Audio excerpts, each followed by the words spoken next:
Hello, and welcome to Entangled, the podcast where we explore the science of consciousness, the true nature of reality, and what it means to be a spiritual being having a human experience. I'm your host, Jordan Euclid, and today I'm joined by Dr. Krista Noble as part of the mini-series on Maharishi Vedic science. Dr. Noble is a professor of consciousness studies at MIU. In this episode, Dr. Noble discusses materialism versus consciousness and how our Western cosmology differs from that of the Vedic tradition. Krista then describes the 7 states of consciousness as brought to light by Maharishi Mahesh Yogi.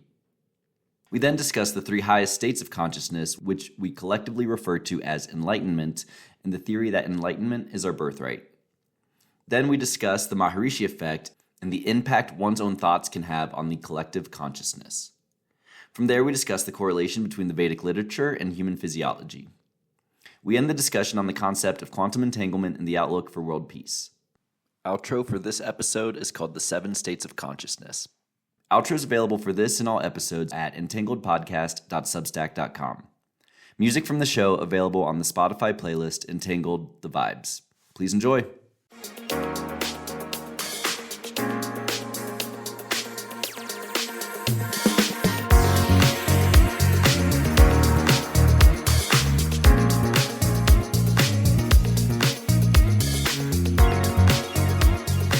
Hello, everyone, and welcome to the latest episode of Entangled. I'm super excited to be joined by Dr. Krista Noble as part of the Maharishi Vedic Sciences miniseries. Dr. Noble, how are you doing today? I'm doing great, thank you. Happy to be here. Thanks for having me.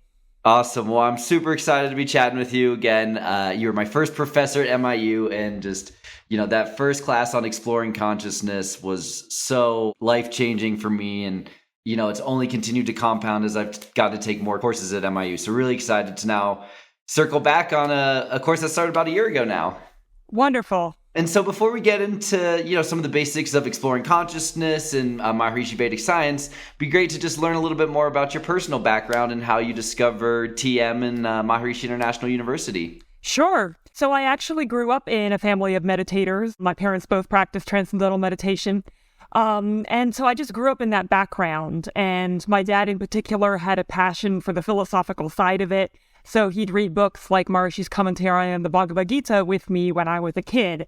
And then we just talked about philosophy at the dinner table all the time growing up. So it was just really familiar to me. So I started doing TM back when I was a kid. And I ended up doing my undergraduate degree at an unrelated school in an unrelated topic. So history at Hillsdale College.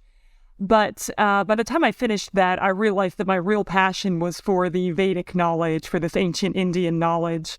And so I came to MIU, and there I did my master's degree in Maharishi Vedic science, which is the same program that you're in. And then I loved that so much that I went on to do my PhD. The topic of my dissertation was the consciousness-based paradigm of Maharishi Vedic science and contrasting that with the mainstream physicalist paradigm. So contrasting the idea that everything emerges from consciousness, that consciousness is fundamental and primary, contrasting that with the view that everything comes out of matter, that consciousness all comes out of matter. But anyway, I finished my PhD. Since then, I have taught at MIU and 2 other universities, and I've also enjoyed the opportunity to give talks at a variety of conferences and schools, universities. So I'm really passionate about these subjects and always look forward to sharing them with new people. Awesome. Well, and I think your dissertation topic is a great place to start. And so you mentioned these things about materialist paradigm, consciousness paradigm. Could you dive into what exactly that means? Definitely. So the mainstream paradigm of science it has the idea in it that everything is physical in nature. And traditionally, that's been tied to the idea that everything is made of matter, that matter is fundamental, that everything is somehow reducible to matter. Now, that view that matter is fundamental, it actually isn't even consistent with recent advances in modern physics, because we're finding that the more deeply you go into the nature of reality, even just through a sheerly physical lens, things become less and less material. We start talking about fields, non-local fields, a unified field. But traditionally, that has been the view that everything is made of matter. And one of the most challenging questions then, if everything is made of matter, is how does consciousness fit into that picture? How is it that something that's made of matter, that has all of these very concrete qualities, like a physical human brain, how does that produce a first-person perspective, a subjective experience? Does it produce thoughts and emotions and perceptions? And it's something people have been struggling with in one form or another for hundreds of years, but especially now with materialism and physicalism being the mainstream paradigm, it's extremely difficult to explain how consciousness fits into that picture. So yes, the Vedic view on this topic is that actually consciousness, intelligence in a non-local form is fundamental to reality, and that it gives rise to matter. So it's turning the whole view the other way around. And so, yeah, from that viewpoint, matter, it's not that matter is an illusion, but matter would be seen as a way in which consciousness perceives itself, a way in which this non-local universal consciousness perceives itself, looks at itself. That's a lot to chew on there, so I'll pause. Yeah. No, I think that's really helpful. And I think, as you mentioned, with a consciousness-based paradigm, it changes things so dramatically. And I'd be curious to get your thoughts as to, it's been 100 years or so since the development of quantum mechanics, right? And the smartest physicists in the world recognize that at the quantum mechanical level, there is no such thing as matter. So I'm curious why you think that despite that, the materialist paradigm has maintained such a strong grip on the consensus science. Oh, that's a good question. I think a lot of people think that there are only two potential views, at least in a Western context, that either you have a materialist view or you have some sort of traditional religious view. And they don't consider a traditional religious view to be compatible with science and modern advances in science. So they think, okay, it must be the other. And, in my writings and in these classes, I definitely want to emphasize the idea that there are other options out there. There are views here that don't have to align with a very strict, narrow religious doctrine by any means, that are completely compatible with modern science, but that also aren't this more narrow-minded view that everything is somehow reducible to the material, to the physical. Yeah, and that was really a game-changing revelation for me in my own spiritual awakening. I really date it to a point where I was introduced to a documentary that introduced me to ideas like the Maharishi effect, like the unified field of consciousness and the holographic universe. And because I was coming at it from a very materialist background, right, and had never considered that, to your point, that, religious traditions could have any actual true cosmological understanding that we have just simply lost or forgotten or obfuscated. So that really helped to get me over that mental roadblock and start to understand, like, wow, the implications of what Maharishi has taught are so vast and so profound. No, that's great to hear. And we always enjoy as faculty members having students like yourself who'll bring these things up in their papers and their concept maps, all those different assignments, bring up these really big questions and wrestle with them. That's really satisfying for us as teachers. Well, that's great. And so why don't we start by talking about, what are some of the basics of the Vedic cosmology? Sure. So if I'm using the terminology of Maharishi Mahesh Yogi, have they heard yet at this point in the series who he is or anything about him? Yeah, they will have, but if you wouldn't mind just giving maybe just 2 sentences in case someone's just listening to this episode. Sure.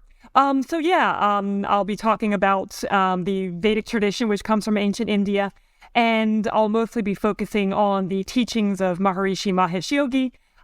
He was a monk who came to the West in recent times, and he brought the transcendental meditation technique to the West. But he tended to have a very clear, simple, straightforward way of expressing some of these principles, these Vedic principles that go back thousands and thousands of years. So he had a nice way of putting things in terms that the Western mind can understand. So I think there's a lot of value to discussing things from his perspective. So I'm sorry, before we started talking about Maharishi specifically, you had a question. Yeah. So then it was just getting into, what are the principles of Vedic cosmology? Great. So yeah, I'll be using some of Marishi's terminology here. He talks about there being a field of pure existence or pure being. So something that's beyond the senses, something that is beyond our everyday experience for most of us which is filled with concrete objects, sensory things, everything's changing. So he, drawing on the Vedic tradition, is talking about this abstract field, this ground of being, this pure existence, pure potentiality, which has a lot of parallels to the modern concept of a unified field. He's talking about this level of reality that's beyond our sensory experience or our everyday perceptions. And so he would call that the absolute. And then, of course, we have the relative. That's the world of change. That's the sensory world. It's also the world, it includes the realm of our thoughts, our emotions, our perceptions. Anything that changes would be included within the relative. So you can think of it all in layers, that there are concrete layers that you can see and touch and smell and all that. And then there are subtler layers of the mind. There's, intuition and the intellect. These are a little subtler than just our organs of perception, our eyes and our ears and stuff. It's a little subtler, a little more refined, a little less concrete, more abstract, less obvious in what they pick up. So he talks, the Vedic tradition talks about different levels of the mind. And then it talks about at the basis of the mind, there being a level beyond thought, so a level of pure consciousness. And, to most people that sounds very abstract, but the thing is, if you have a meditation technique, such as transcendental meditation, it can allow the mind to very naturally go from those outer, concrete, external layers of the mind to just settle inward to quieter and quieter and quieter levels, and to experience that pure consciousness, that source of thought. So that would be a state where there aren't any thoughts or any emotions or any perceptions. It's just like a very deeply peaceful state. In the Vedic tradition, they refer to it as Sat Chit Ananda, which means eternal bliss consciousness. So it's just a state where consciousness is just awake and aware, but it doesn't have any particular object of perception, any particular object of focus. So going back to the Vedic cosmology, the claim is that inner state of pure consciousness that anyone can reach if they have an appropriate technique is actually the same as this field of pure existence that I discussed a minute ago. So there's this level beyond the senses that underlies all of life, but also underlies our individual minds, our individual subjectivity. And so there's this level of unification where everything is one that's at the basis of both individual minds and the physical world. It's interesting that physicists, are comfortable accepting the idea that in the objective reality, right, there is this abstract field that is the foundation of everything. But yet for some reason they make this distinction between the subjective reality and think that wouldn't also be beholden to those same rules, which, once you've been awakened to like Vedic cosmology, it makes so much sense that they would naturally, both the subjective and the objective are one and the same. But yet, why do you think that, most scientists have not gotten over that philosophical roadblock, that it could also be the same for the subjective reality? It's a great question. I think a lot of people, when they talk about consciousness, they think about it within the field of biology. And to be honest, a lot of biologists aren't really operating within this more quantum framework. So a lot of biologists are still kind of stuck on the level of classical physics, billiard ball type interactions. It's biologists haven't really incorporated into their field so much these more advanced quantum physics and such. So I think if you're seeing it from a classical point of view, then of course you're going to explain the consciousness as being nothing more than a byproduct of brain interactions, and you're not going to be looking for any more fundamental source to it. Mm-hmm. Yep, that makes sense. And it's interesting what you bring up about biology still being on the kind of classical mechanical level. And, I think you say the same about most fields of science outside of physics today, right? Astronomy, medicine, et cetera, et cetera. And I think that is that's part of what has just been so exciting for me about MIU is just how profound the implications are across all fields of science. I'm curious, are there areas in science more broadly that you think are going to really benefit from flipping that script and thinking about it from consciousness first perspective? Absolutely. I think for any discipline, it could be science, it could be any of the humanities, it could be a social science.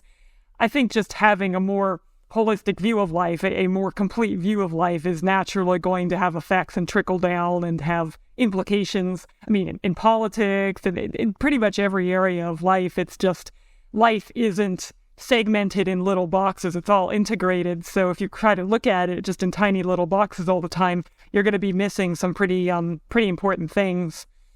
Yep, totally. I think that makes sense. And I also think that's why part of the reason that conventional science hasn't progressed more quickly towards a consciousness-based paradigm is because they're all so siloed, and the biologists are only looking at the very specific things. They're missing what the implications that modern physicists have found, what that actually means to their field of study, for example. No, I completely agree. If all the knowledge is just contained within one field and there isn't really much interdisciplinary interaction going on, then it gets a bit limiting. Yeah, totally. Now, I think one of the first lessons we had in our Exploring Consciousness class was Maharishi's writing about discussing Einstein's theory of relativity, right? And how, his theory was correct, but what he was missing was he was only discussing really like the gross realm of the senses. He was missing this more pure, eternal field of the absolute, and that's what he was kind of looking for with a theory of everything towards the end of his life. So I'm curious, could you expand on that? I'm sure I kind of butchered the explanation there. No worries. But yes, there has been this march in recent times towards having some sort of unified theory, and Albert Einstein was certainly one of the people doing that. But, there's been this desire to have mathematical formulas, all of that, to be able to explain things on every level of life, that, these levels shouldn't be looked at only in isolation from each other. And if you can derive mathematical formulas that describe not only the unified field, but quantum mechanics and classical physics, then you have a much more thorough, useful, and complete understanding of what's going on. Yeah, absolutely. So, you mentioned the fact that, Maharishi taught with transcendental meditation, you can directly experience, that higher state of the absolute. And so maybe just diving in a little bit further, could you explain what are the 7 states of consciousness? Sure. So yes, Maharishi lays out in his teachings 7 states. The first 3 are very familiar to everyone. They're just the states of waking, dreaming, and deep sleep. So most of us, our whole lives are just cycling through these 3 states. But it's interesting because, first of all, in the Vedic texts, they talk about additional higher states. And then there's also more and more modern science to support this idea. So the 4th state, so beyond those 3 states of waking, dreaming, and sleeping, the 4th state is what Maharishi would call transcendental consciousness. That would be that state that I alluded to earlier, where the mind has settled down from the very active surface levels to quieter levels, and finally reached a level where there's no thought. So that would be that level of transcendental consciousness. So it's a very deep, peaceful, blissful state. But the mind it's aware only of its own. The consciousness is aware only of itself. It's not aware of any particular object of perception. And it's a hard thing to describe. Maharishi uses the analogy of a strawberry, that if you've never tasted a strawberry, all the intellectual descriptions of a strawberry in the world will never convey that taste to you. And so there is an element of direct experience being extremely important to even fully grasp what we could mean by this transcendental consciousness. But again, there's thoughts of meditation that can bring that out. So that would be the 4th state. So the next state would be what Maharishi calls cosmic consciousness. And backing up a step, the way that develops, so if you're meditating regularly, with the transcendental meditation technique, you do it twice a day for 20 minutes. But if you're meditating regularly, your mind is becoming more and more familiar with that level of pure consciousness, that level beyond thought, that absolute level. And what happens is that over time, after each meditation session, a little bit of that quietness and that peace begins to linger during the day and to stay there even while the mind is active and the body is active. And so that happens to greater and greater degrees over time. And eventually that pure silence, that bliss, it begins to coexist with all thoughts, all actions, even with deep sleep. So this is what they refer to as witnessing sleep. And there are scientific studies to back this up, where there's a level of awareness all night long. It's not the level of the individual ego. It's not the level of, I'm Krista Noble. It's this level of this pure consciousness, witnessing the sleep, the body getting rest, witnessing dreams, witnessing the waking state. Did you want to cut in? Go ahead. Well, I was just going to say, it's interesting how you're describing it too, because I had the benefit of taking the first advanced TM technique, which, is known as the night technique. And it really has changed my experience of sleep in some very profound ways, right? So anyway, yeah, that just has been really cool. No, it's great. Yes, I'm mostly talking about the transcendental meditation technique, but there are other advanced techniques, as Jordan is alluding to, that can further this development and speed up this process. But Maharishi uses the analogy of dyeing cloth, that if you dip cloth, white cloth, into yellow dye, and then you hang it up in the sun, most of the dye, the color of the dye fades away, and so you have to dip it again. But if you keep dipping it, that color becomes more solid. So he uses this as an analogy for meditation, that meditation is like dipping the cloth, and then hanging it up is like coming out into activity again and being engaging with the external world. So most of that color fades away at first, but there's a little bit left. And over time, that color just becomes richer and richer and richer. So again, eventually what you get is this coexistence of this state of pure consciousness with thoughts, emotions, perceptions, and activity, so that it's with you 24/7. And again, on both transcendental consciousness and cosmic consciousness, there's a lot of research to back these up. The existence of these states, not only from a subjective standpoint, but also from a neurophysiological standpoint, that these states have distinct neurophysiological markers that you can measure with EEG and other instruments. Yeah, and that's what's, really, again, I think what was so, one of the, many ways that Maharishi's teachings have been so effective is that, number one, you're getting the direct experience of it, as you talk about with transcendental consciousness, right? You don't have to take some professor's word for it, right? You're experiencing it directly, but then you also get to learn the intellectual understanding, and here's how the Vedic philosophers understood it. Here's how this applies to modern science, right? So I think it's that holistic kind of approach to consciousness makes it that much more self-evident. Absolutely. There's a lot of emphasis in the Vedic tradition on how experience and intellectual knowledge support one another, and how each creates more thirst for the other. So they're both integral parts of evolution, of spiritual evolution. Yeah. Wow. So you talked about the fifth state, CC. Could you then describe what happens as you continue to develop consciousness to higher states? Yes.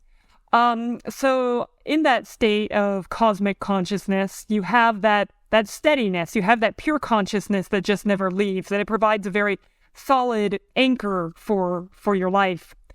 And on that basis, because the body is now free of accumulated stresses, it allows you to perceive the world with greater and greater clarity. So all the development thus far has been mostly on the internal level, mostly affecting your own experiences, but not so much how you perceive the world. But once the body has been and the mind have been ridden of all of these accumulated stresses over time, you can just perceive the world much more clearly, and you begin to notice subtler, more refined aspects of that world around you. So the term Maharishi uses the celestial perception, but it's often associated with the perception of light in one's surroundings. But it's just perceiving the most beautiful, the most refined, the most subtle value of every object that you look at or hear. It's on the level of all the senses. And this isn't a matter of mood making. It's not a matter of trying to do that to create this experience. That goes for all the higher states. They're not things that you can fake or talk yourself into or, just adopt a philosophy and have that. It's something that has a physiological basis. It's something that develops naturally over time.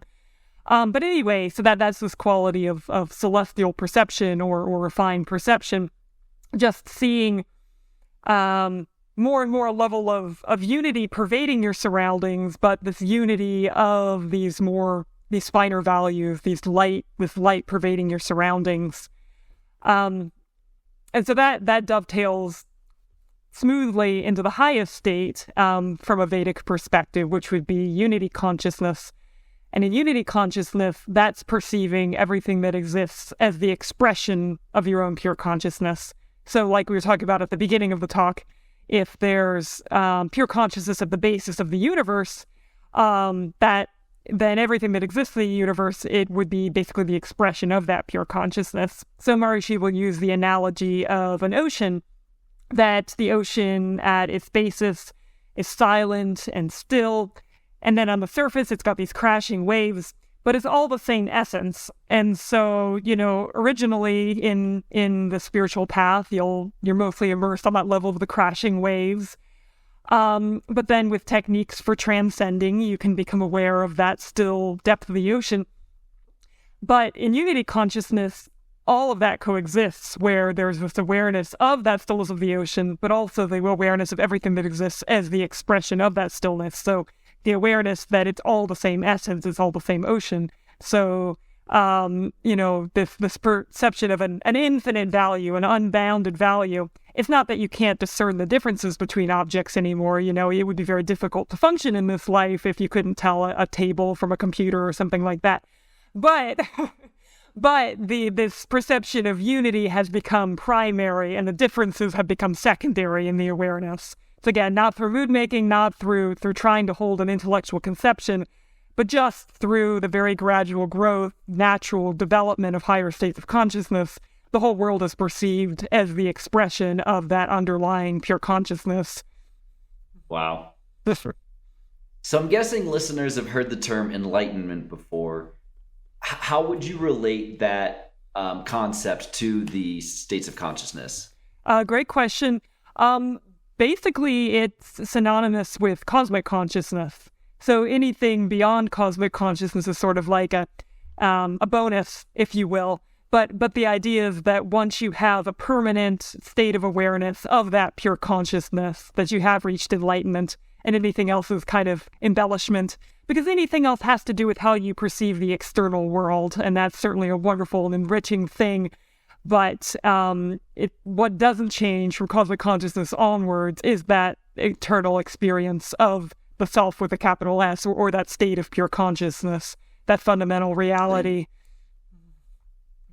Yeah, and I think for me, one of the first theories we learned of Maharishi's was that enlightenment is our birthright, right? And then if you start to look back at many of the spiritual traditions outside of the Vedic tradition, right? But the Judeo-Christian tradition and a lot of native traditions around the globe, you find very similar philosophical teachings, right? Like Christ was known to have said, "The kingdom of God is within you," and that it really helped to reshape my perspective of maybe what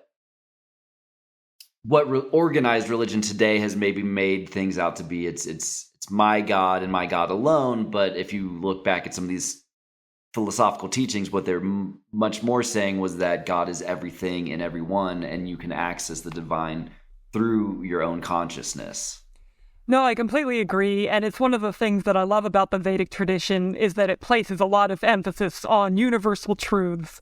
So it's not saying, you should follow our culture, you should follow our exclusive ideas. It's saying there are these principles, you'll find them in the deepest parts of every religious tradition, every culture. They're there if you look for them. We're just going to set them out in a systematic way, and then you can go find them if you want to. So yeah, to quote the Rig Veda, one of the first Vedic texts, truth is one, it is the wise speak of it in different ways. So it's that underlying reality is exactly the same no matter the cultural context. It's just that people use slightly different words to describe it. Yeah. And it gets into also, as Maharishi described the Veda and Vedic literature, by definition, it's natural law. It can't be lost, right? It might go missing, it might be obfuscated by people who misinterpret it, but the underlying truth of it cannot be lost because it is the natural law of the cosmos. Exactly. Or you can always use the sun analogy too, that just because a cloud comes in front of the sun, it doesn't mean that the sun's not there anymore. You're just not aware of it so much. You don't experience it so much, but it's still there. Yeah, absolutely. And so I'd be curious, what are some of the physiological changes that have been studied as folks get to higher states of consciousness? And then if you'd be open to it, would be curious to hear, any of the changes in your personal life that you've experienced as you've continued the TM practice. Sure. So from the modern science perspective, especially, well, we can do both. I was going to say, especially the neurophysiological, but we can talk about the subjective too, because that's also been studied scientifically. So for transcendental consciousness, that fourth state, that state where it's just awareness of pure consciousness alone, so no thoughts, no emotions, no perceptions. Some of the neurophysiological markers of that are, one is a very slow, soft inhalation, so very soft, slow breathing. Originally, when the scientists were noticing this, they thought that the breath had stopped, but it's actually a very slow inhale. But another one that's particularly noteworthy is alpha-1 coherence. So there are different brain waves, alpha, beta, gamma, all that. Each of them are associated with a particular type of mental functioning. Alpha-1 is associated more with inner wakefulness. And so that's the most distinctive brainwave in the transcendental meditation technique is alpha-1. And it's a coherence between in the alpha-1 brainwaves, meaning that different areas of the brain are operating in a coherent fashion with each other. They're communicating with each other in a more holistic, harmonious way than usual. But especially alpha-1 coherence in the prefrontal cortex. So that's a distinctive marker of the technique.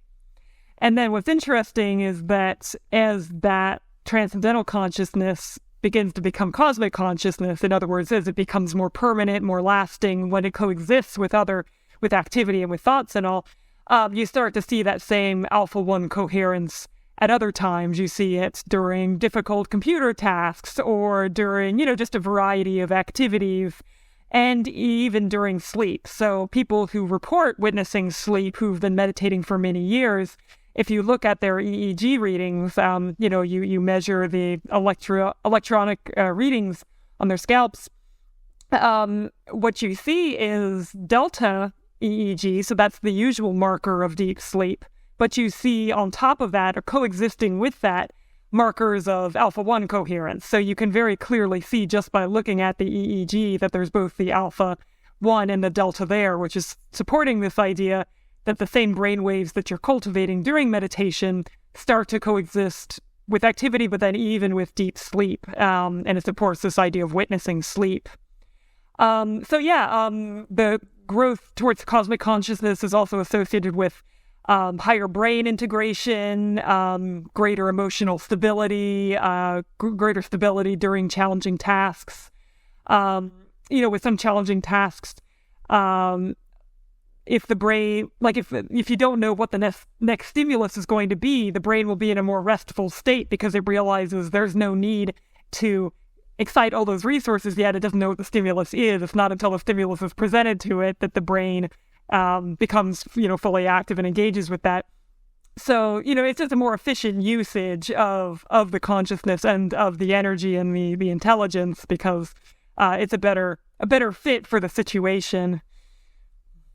Wow, that's really interesting. And I was curious as you were talking about how there's been, studies, obviously a ton done on TM and the state of transcendental consciousness. I'm curious, how are we able to do typical studies on cosmic consciousness, right? Do the volunteers have to just I guess state that hey, I'm now experiencing cosmic consciousness, and then we kind of validate that through EEGs, or I'm curious, how does that work? Yeah, it's a good question. One way of looking at it would just be to look at people who've been meditating for a long time and to guess, okay, they're probably growing towards that at minimum, when we look at their EEG readings, either during TM or during computer tasks, that sort of thing, we're probably going to see more alpha-1 coherence than with the average person. But yes, definitely for especially studies that are looking at witnessing sleep, the people going into these studies are saying, yes, I'm having this experience. Go ahead, we'll verify it objectively, but I am already having this experience of awareness lasting the whole night long. So I think that's the simplest way to develop a correspondence between the subjective and the objective, to look at the people who are reporting one thing and say, okay, can we back that up objectively? Yeah, that makes sense. How do you think that lucid dreaming could fit into all of that? It's a good question. As I understand it, it's not identical to witnessing sleep, but it does seem to be growth in that direction. So lucid, just my understanding of lucid dreaming is that it has to do with being able to control a dream. So you kind of, rather than just not being, first of all, you're aware you're dreaming, which, on average we're not. But then secondly, having the ability to influence how the dream goes and change things, change the world. Really fun experience. But it doesn't line up perfectly with the definition of witnessing dreaming, because that would be a quiet, uninvolved witness, just completely aware of the dream. So it seems like a slightly different thing, but my guess would be it's all growth in the same positive direction. That makes sense. And so what has been your own personal journey with growth of consciousness? I would just say that through TM, I feel much more anchored, much more stable. It is hard to explain. I've been doing it for a long time, so it's a little hard to describe, when I didn't do it versus when I did. Sure. But certainly times if I have to miss a meditation or something, it doesn't feel right. It doesn't fit right. Just feeling like there's a lot more, the stability, the bliss, I guess, the peacefulness, more and more of that in the daily activity, that stressful things can happen on the surface, but there's some degree of a witnessing quality that is separate from that isn't shaken by that. So, I'm by no means claiming to be enlightened, but I do find the technique to be very powerful, and it has had a profound impact on my life. That's great. Yeah. And I'd be curious to get your thoughts on, what is the Maharishi effect? So the Maharishi effect, Maharishi postulated that if people were enlivening this level of pure consciousness within themselves, that since everything is interconnected from a Vedic worldview, that's going to have an impact on the surroundings. And so if lots of people are doing it, especially together as a group, and if they're not only doing transcendental meditation, but they're doing advanced techniques as well, advanced techniques of consciousness on that basis of the transcendental meditation, that's going to have an even more powerful enlivening effect. And so rather than just being felt on an individual level, it could have perceptible impact on the surrounding environment. And so specifically, he hypothesized that if either 1% of a population practiced TM, or if just the square root of 1% of the population practiced a more advanced technique, the TM City program, as a group, so together to enhance the effect, that either of those circumstances would create measurable benefits in the surrounding society. So it could be in terms of decreased crime, it could be in terms of improved quality of life, decreased accidents, decreased illnesses, decreased suicides. You can often look at it in terms of getting rid of negative factors, but also positive indicators as well. More optimistic newspaper headlines, whatever it is, it's going to have an impact on that whole surrounding environment. So that was the theory. And then they started testing it, and, they did very rigorous tests. They controlled for lots of other factors, weather, other things that could have brought about these effects. So it's incredibly rigorously studied, especially for the social sciences, to do studies of this scale. And a lot of these studies have been published in mainstream scientific journals, which are peer-reviewed. So, they had to go through a very, very rigorous process of clearing them, because obviously the editors, coming from a more physicalist mindset, were very skeptical.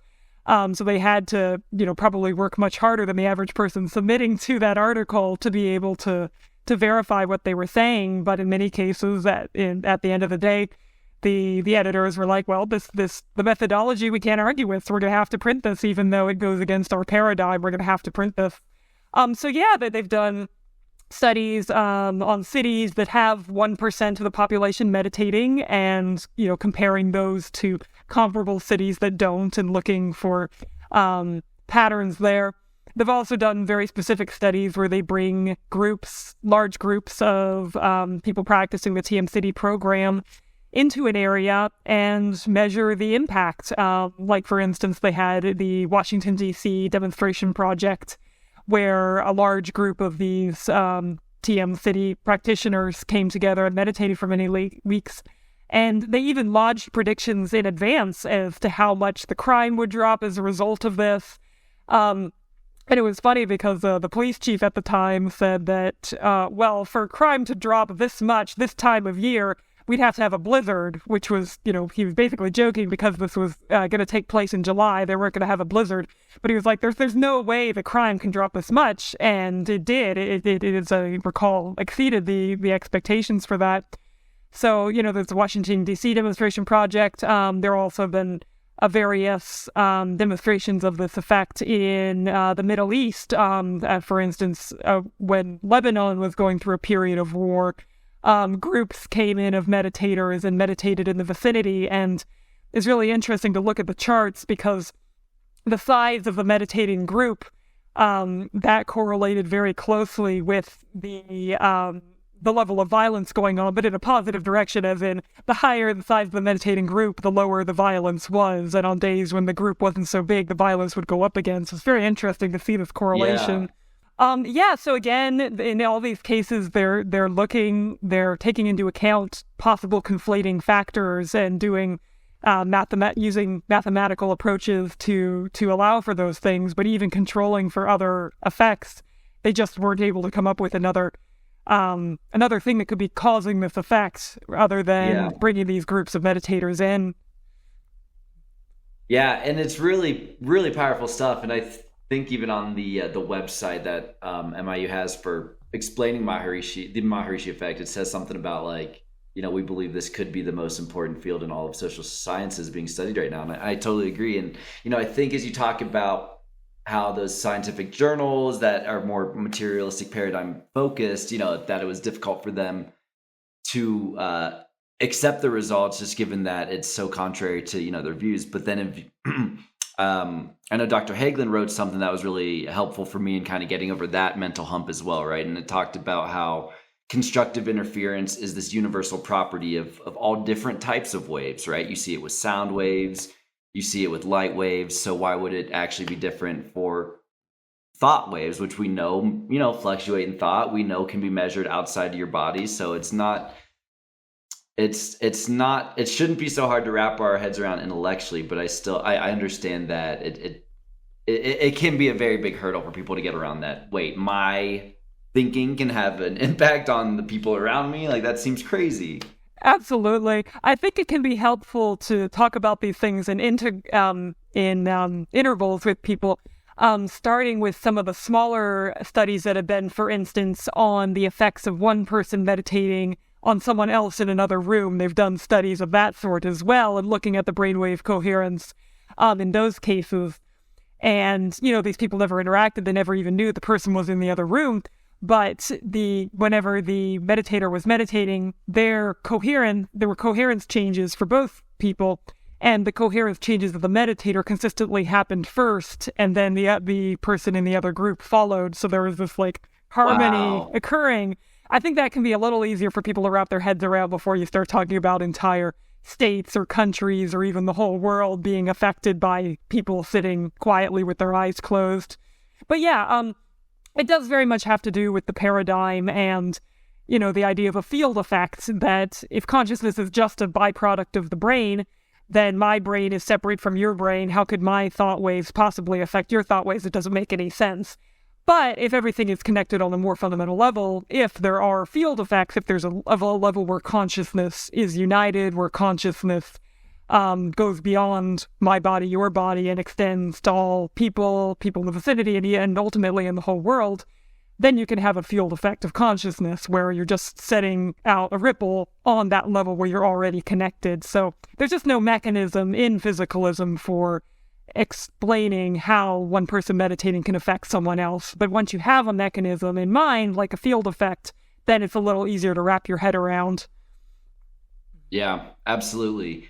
And that gets into also, the phenomenon of remote healing, of self-healing, of healing through prayer, right? They're essentially all exactly the same thing. They're various field effects of consciousness. But again, because that doesn't fit into the materialist paradigm, I think the response has just always been, oh, that's nonsense, that's woo-woo, that's the placebo effect, which I think we should talk about that a little bit more because, well, maybe the placebo effect is actually the fundamental piece of everything that's happening, right?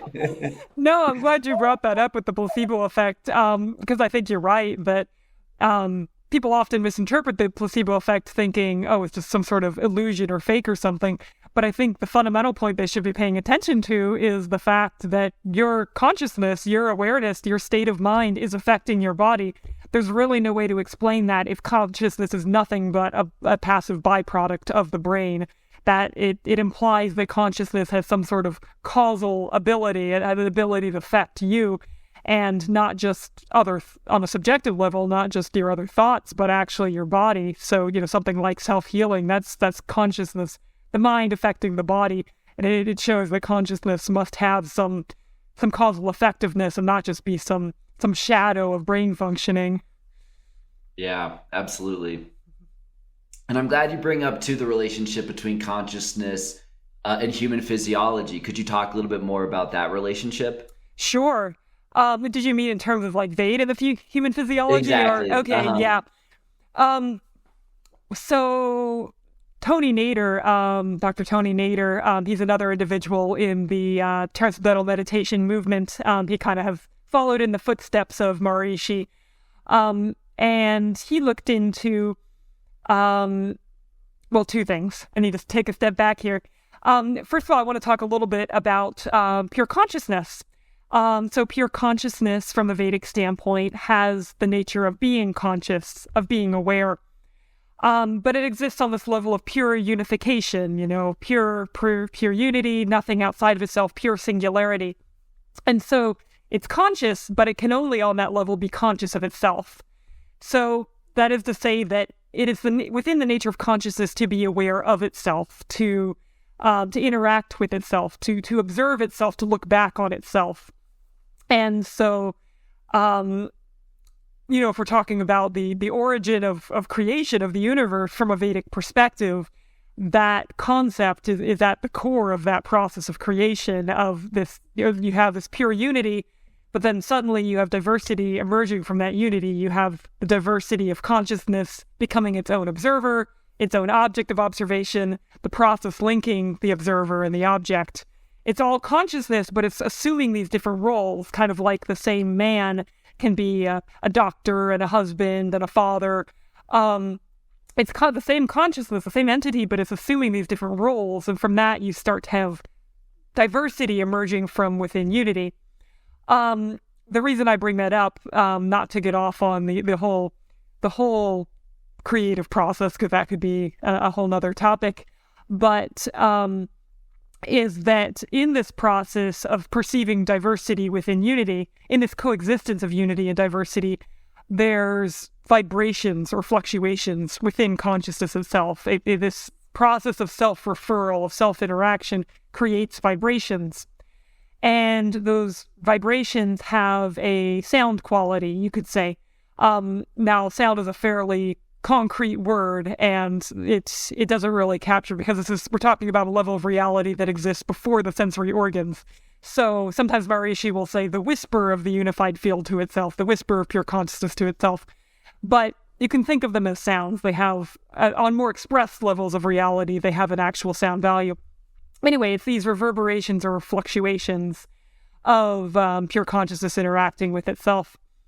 The reason I bring that up is that those are Veda. Those reverberations are the sounds of Veda at their most fundamental level. And then on more concrete levels, then human beings have, according to the Vedic tradition, they've heard these sounds in their own awareness during meditation, and as they set these sounds down in books, and that gave rise to the Vedic texts, the Vedic literature. Anyway, I just needed to express a little what I mean when I say Veda and how that fits into this whole picture. Veda would just be the fluctuations of pure consciousness interacting with itself, and that those sounds can be heard on the level of pure consciousness by human beings, and then human beings can record those sounds in patterns and sequences and so on. So, with that background in mind, if you look at these different sequences of sound that they're associated with the different Vedic texts, they have a particular structure to them. So any of the Vedic texts you look at, it could be Rig Veda, it could be Sama Veda, Yajur Veda, Atharva Veda, the Upanishads, many different texts here that we can talk about. But each of those texts is fundamentally a series of sounds and a series of pure consciousness interacting with itself, vibrating within itself.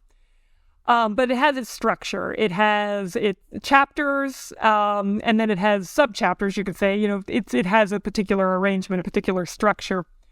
So, going back to Dr. Nader, what he did is he looked at the structure of these different branches of the Veda and the Vedic literature, and he compared that to the structure of different parts of the human physiology. Looking at, actually, I'll read you, if you'd like, an excerpt from my dissertation here. Okay, great. So here we go. Nader's assertion, then, is that there is a correspondence between Veda and the Vedic literature and the human physiology in terms of both structure and function. Let us consider an example. Nyaya is one of the 40 branches of Veda and the Vedic literature, according to Maharishi. Its structure consists of 5 chapters and 16 topics. Nader correlates this structure with that of the thalamus, which similarly has 5 sections and 16 nuclei. So we see that similarity in structure of one having 5 chapters and 16 topics, the other having 5 sections and 16 nuclei. But then continuing, Nader also correlates Nyaya with the thalamus in terms of function.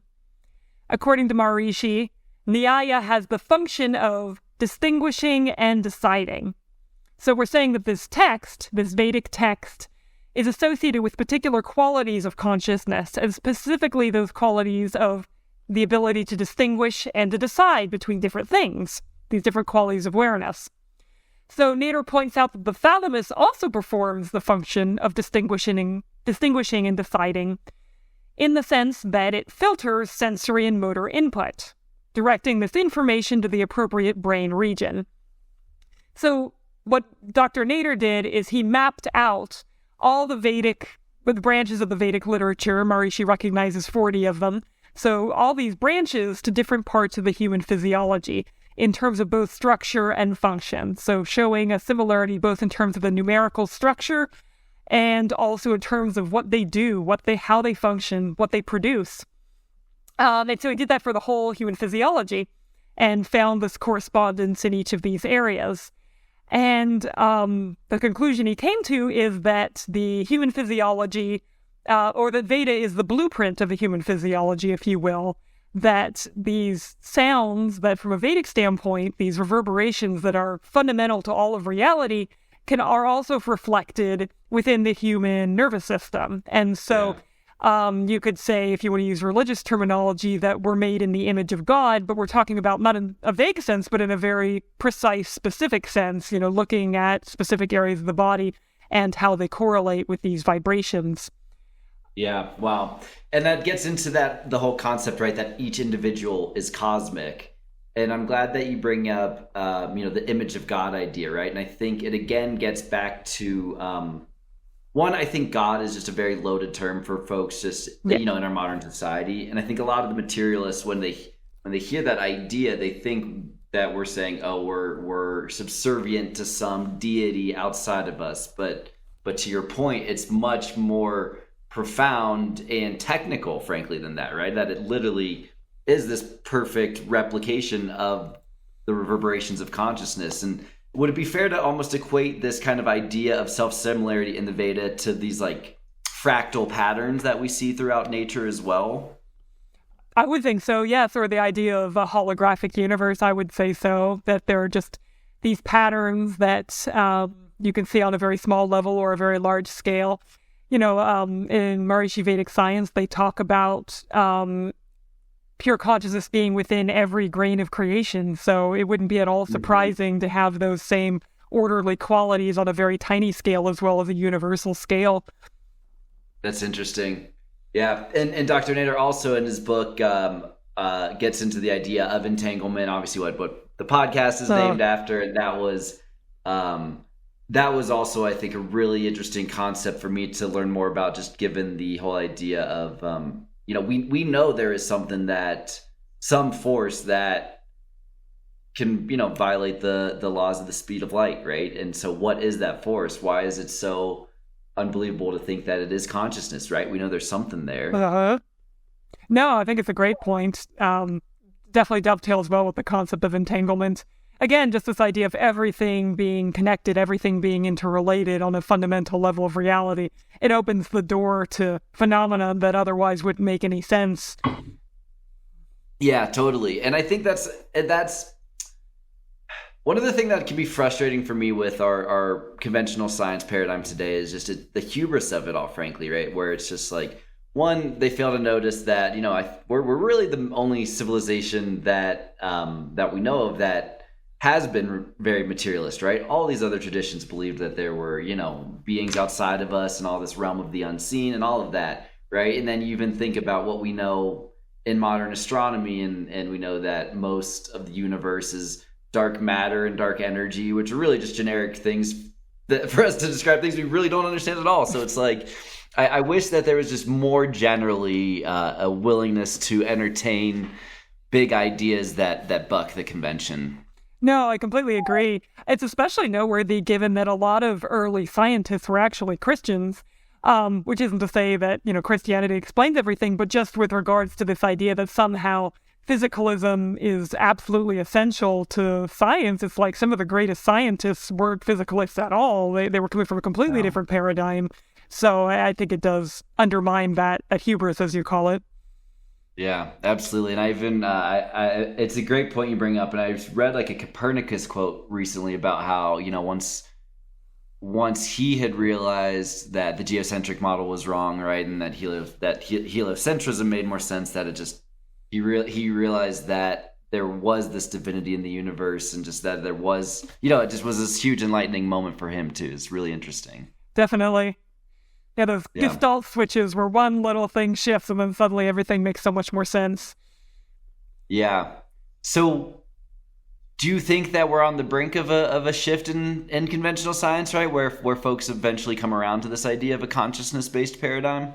I do. I think that there are just more and more anomalies accumulating, and eventually people are going to realize that our mainstream paradigm, although it successfully explains certain areas of life, just isn't sufficient as a theory of everything, and we're going to have to consider a model that gives, for instance, consciousness a real place in the causal chain. There are serious issues with the idea that consciousness is nothing but a passive byproduct, an epiphenomenon of the brain. I mean, the scientific method itself is based upon conscious functioning. We can't reason, we can't do science without relying on our own consciousness. So we need to have confidence in where that faculty is coming from, and that it's not just some, passive byproduct that has no free will, no influence on the world. Why would we even think it's constrained by the laws of rationality if it's just the result of random brain firings? There are just serious issues for science in the idea that consciousness is just an epiphenomenon of the brain, and I think a consciousness-based paradigm would address this issue and give consciousness a much stronger place in the scientific method. Yep. And this is, they typically refer to it, right, as the hard problem of consciousness. Right. And to your point, it seems like most, physicalists have just kind of dismissed it and just said, yeah, it just must be something random. But it's good to see that even in those circles, it feels like panpsychism has become more of a conversation of topic as well. So people are coming around to this realization that, there is a lot of validity to the consciousness-based model for sure. I think so. I think there's definitely momentum in that direction. Yeah.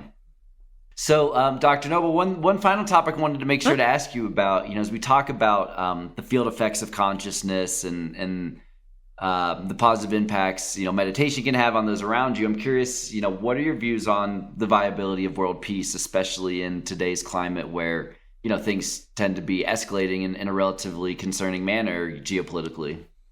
Well, in terms of my personal view, which certainly dovetails with the Vedic perspective, it's very much that we're not going to have that unless we raise consciousness on an individual level. It's just as long as people are stressed and frustrated and suffering and struggling in life, then it's going to be very difficult for everyone to coexist harmoniously. And, some people are going to express that by being violent with one another and, creating all these issues that we see in the world around us. So I just don't see any way around it, but we have to address the root cause, which is consciousness not being high enough. And obviously the most direct way to do that is if everybody could meditate, if everybody could, and, do other practices to further their evolution, even just things like promoting their health and, trying to live the best life possible. But also, there seems to be validity to these group techniques, the Maharishi effect and all that, where people can have an effect on other people outside of them. And that's certainly an encouraging thought because, I don't think by any means everyone in the world is ready to start having a regular meditation practice. It would be wonderful for them, but I don't think they're psychologically ready to do that. And so as long as there are more and more people who are, and more people who can influence their surrounding environment by meditating, especially in a group context, then there's hope to turn the tide and have everything working in a more harmonious way across the world. Yep, absolutely. Well, yeah, let's hope that we can do that and help, make the moves towards a more harmonious world. Hear, hear. Well, Krista, thank you again so much. This has been such a blast and great to get the chance to chat with you some more. Oh, absolutely. Thanks so much for inviting me. Had a great time. And yeah, great topics. Always fun to sink your teeth into this stuff. Absolutely.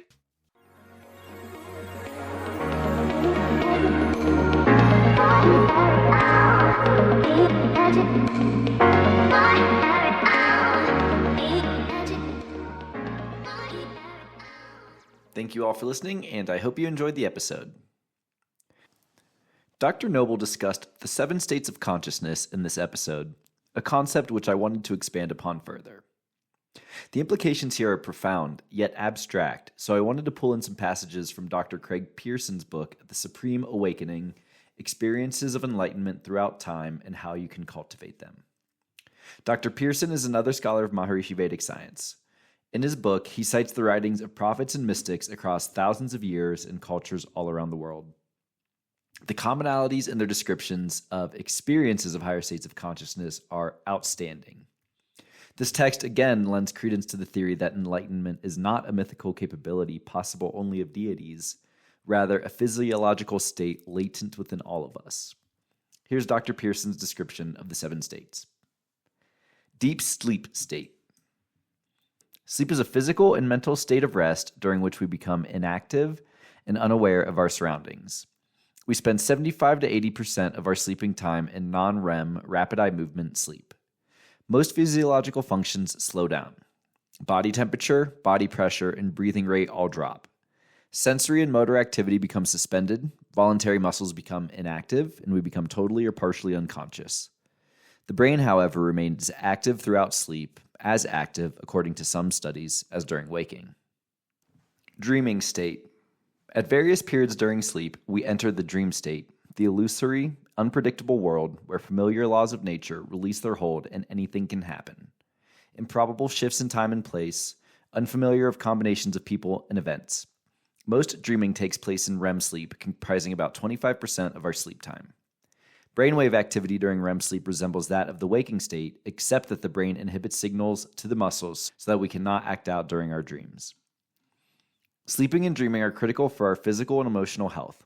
Each stage of sleep furnishes important benefits, whether regarding neurons, generating new synaptic connections in the cerebral cortex, processing memories, or integrating what we learned during the day. The brain's activity during sleep may also support creativity and assist problem solving. Waking state. The waking state is the familiar, ever-changing world of concrete sensory experience of people and places, things and events. From the outer world we perceive through our senses to the inner world of thoughts and feelings, our waking state experience is in constant flux, while physiological functioning is more active. Our perception of reality may vary enormously through the day, depending on whether we are rested or tired, calm or agitated, attentive or bored, happy or depressed, healthy or ill.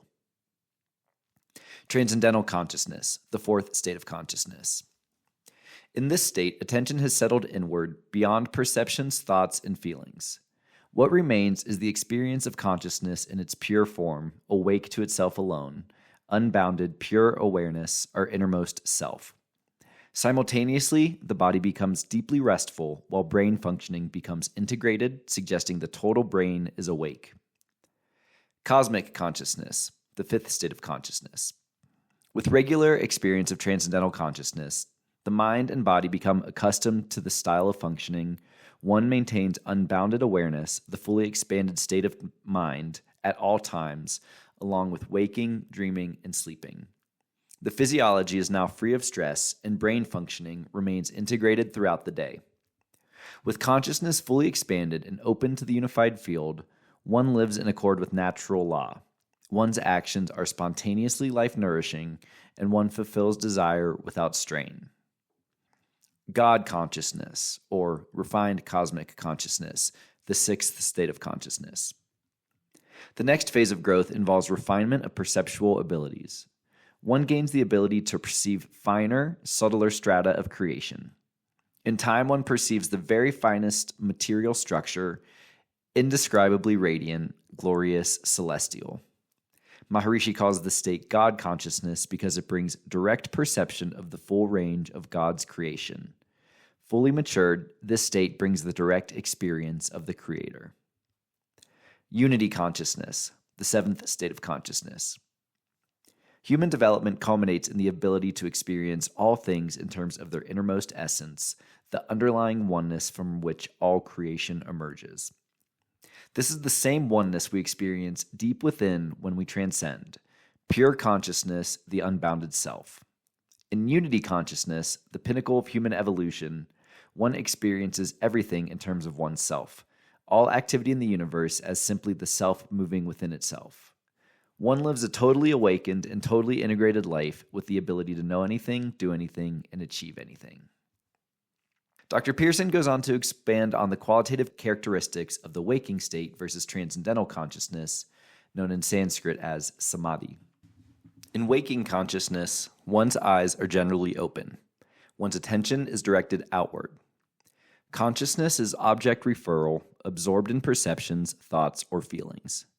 The mind is active, excited, constantly moving, its contents ever-changing. Consciousness is localized, bound by objects it perceives. Consciousness is fragmented. The three values of knower, process of knowing, and known are separated. Only the surface of the mind is awake. The mind is using only a fraction of its potential creativity and intelligence. One is aware only of one's localized individual self. The mind has access only to partial values of natural law. Brainwave activity is random and shifting, indicating only localized communication. The body is engaged in some degree of activity. On the other hand, in transcendental consciousness, the eyes are generally closed. Attention has settled inward. Consciousness is self-referral, absorbed in itself, aware of itself alone, its own object of perception. Consciousness is still, silent, an ocean of pure wakefulness, with no content other than its own non-changing, unbounded nature. Consciousness is unbounded, universal. Consciousness is unified. Pure consciousness is the knower of itself. Knower, knowing, and known are unified. The mind is awake at its source. The mind is open to its total potential, an unlimited reservoir of creativity and intelligence. One's universal, unbounded cosmic self is now awake within itself. The mind is open to the total potential of natural law, the unified field. Brain functioning is coherent and integrated, indicating long-range communication among all brain regions. The body is deeply restful and is dissolving fatigue and stress. Through the integration of the unified field in TC with the daily activity of the waking state, one's nervous system can eventually become refined to a state of permanent enlightenment known as cosmic consciousness. Here's Maharishi Mahesh Yogi explaining how this process works. This is a related question, Maharshi, from a freelance newspaper writer. Maharshi, you have spoken of individual consciousness and also of cosmic consciousness. By what means does individual consciousness interact with cosmic consciousness? Through meditations, through transcendental meditation.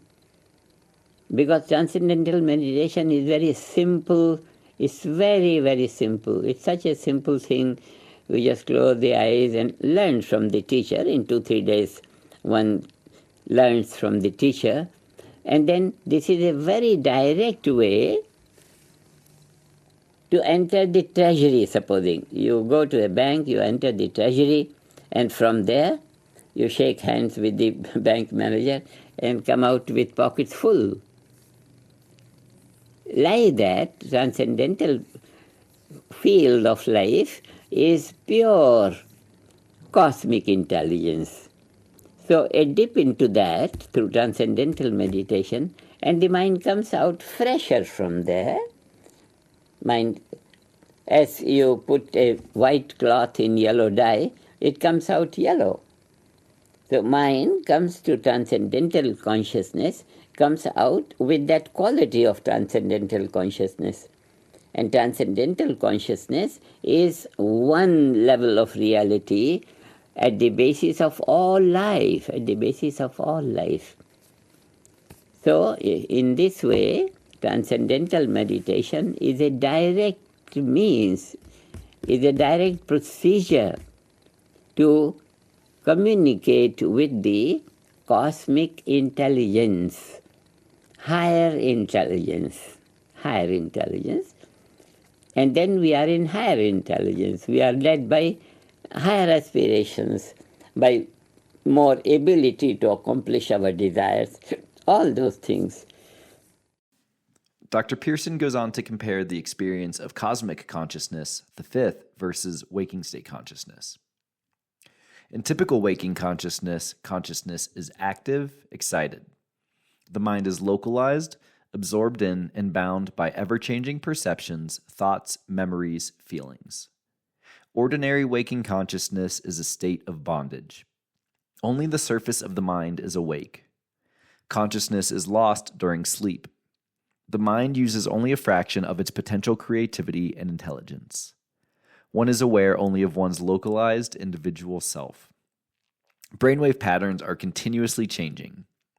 The mind has access only to partial values of natural law, and one enjoys only partial support of nature in fulfilling desires. The body is engaged in some degree of activity. Physiological stresses and strains inhibit the experience of the self. Happiness is transitory, superficial. The mind moves ever in search of greater happiness. In cosmic consciousness, consciousness is active and excited at its surface, but remains ever awake and non-active at its silent source. The mind maintains unbounded awareness even while aware of ongoing mental activity. Cosmic consciousness is a state of liberation. The depth of the mind is awake and remains awake, even while the mind's surface shifts among waking, dreaming, and sleeping. Inner wakefulness is maintained in sleep. The mind is fully expanded, its full creative potential ever lively and awake. One is established in the unbounded self. Cosmic consciousness is a state of self-realization. Brainwave activity is highly coherent and integrated. The total potential of natural law, the unified field, is ever awake deep within, and one enjoys full support of nature in fulfilling desires. One level of physiological functioning remains restful even while another level is active. The body is virtually free of stress. Any incoming stress is quickly dissolved. Cosmic consciousness is a state of supreme contentment, 24-hour bliss. Pearson expands upon the process of transcending and the development of cosmic consciousness into even higher states of consciousness. In the process of transcending, starting from the waking state, as one transcends, one experiences finer and finer levels of thought. Eventually, the mind reaches the finest level of thought, the level from where thought first emerges from pure consciousness. Then the mind transcends even the finest level of thought and identifies with pure consciousness itself, the higher self deep within. This is transcendental consciousness. Then in growth to unity consciousness, starting from cosmic consciousness, one's senses become increasingly refined. One perceives finer and finer levels of the outer material world. Eventually, one is able to perceive the finest level of nature, the subtlest stratum of creation, from where the relative first emerges from the unified field. This perception defines God consciousness. As consciousness continues to develop, one moves beyond even the finest relative and experiences pure consciousness, the higher self, as the reality of everything. This is unity consciousness. Finally, Pearson compares transcendental consciousness to the highest level of refinement, unity consciousness, the seventh. In transcendental consciousness, the senses are turned inward and are then transcended. Transcendental consciousness is a self-referral state in which consciousness is aware of itself alone. In transcendental consciousness, one experiences pure consciousness as one's innermost self. Transcendental consciousness is a temporary state. It is lost when the mind becomes active again and the senses turn outward. The experience of transcendental consciousness marks the beginning of growth towards higher states of consciousness. Then in unity consciousness, there is no longer any distinction between inner and outer. Unity consciousness is a self-referral, self-interacting state in which consciousness knows itself as the reality within everything. In unity consciousness, one experiences pure consciousness, the self of everything. Unity consciousness is a permanent state. Whether the mind is active or silent, one experiences the self in all things and all things in the self. Unity consciousness marks the culmination of growth towards higher states of consciousness, the pinnacle of human development. In this conversation, Dr. Noble and I discussed several arguments in favor of a consciousness-based cosmology over a materialistic one. One of the additional criticisms I have of the materialist paradigm is that many of its proponents have failed to consider the possibility of novelty. That just because one has not yet experienced these higher states of consciousness directly, it does not mean that one is incapable of experiencing them. Quite the contrary. To me, the implications of Maharishi's teachings regarding the 7 states of consciousness and Vedic science more broadly cannot be understated. The profoundness of these lessons to me is twofold. First, Maharishi revitalized the intricate knowledge of the Vedic literature, connecting its teachings to the paradigm of Western science so that his theories could be studied using the modern scientific method. And two, Maharishi taught the practice of transcendental meditation as a simple, direct way to experience these higher states for oneself. As I've learned more about higher states of consciousness intellectually and experienced them directly, I've also found that my third eye chakra has opened wider. So I continue to recognize the natural law of consciousness intuitively as well. This multifaceted approach to consciousness is worthy of further investigation by the broader scientific community. The collective development of consciousness will in turn benefit every aspect of society.